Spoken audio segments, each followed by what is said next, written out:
Welcome back to another weekly showcase of progress at the Sharkstead. I'm Mark and we're going to show you what we've done for the last 7 days. So at the beginning of the week we managed to finish the little strawberry planters that we showed you in the last week's video in Stefka's, our neighbour's garden. So apart from that, there hasn't really been much progress over that side because we're waiting for it to clear it with weather and ready for it to be ploughed and rotivated. So we've been mainly focusing on this outbuilding behind me, which if you followed our social media channels, you know it's been staggerous progress, but we're making good headwind with it despite the weather. So all these were old trusses and beams and battens, and you can see, if you come up a little bit closer, they may be thick, but you can see they're very tarred with soot and carbon from fire damage, and this is all going to be burnt for this year because it's been aged for about 20 years. And so as we bring down each section, we're literally taking it over there, processing it and taking it straight inside almost. And you can see we've done 2 sections so far, so we're almost halfway through, and there's about 1,000 tiles per section.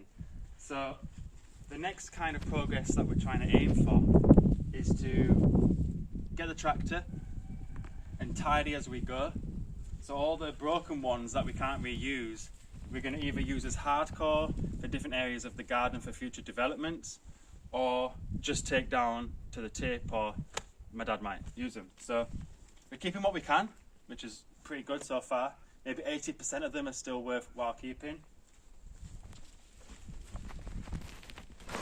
So like I said, we've got about 6 or 7 meters left of outbuilding to take down, and once it's down, clear it all, use the reclaimed materials to fix this wall, because you can see all this is rain damage and the tiles were above it, but we don't want it to look like all the other badly deteriorated areas, so we're going to try and temporarily fix it, make all the tiles match and just give it a bit more of extra life really. And plus it allows us to expand our growing area, and that's the whole key what we're trying to achieve, because we've lost 2 meters, and in the winter sun it doesn't dry out this area, it's just too boggy with the shade. And once we start excavating the pool and we can use some of that earth to level it and bring all of it landscaped properly, we can then start planting and organising garden design for the future.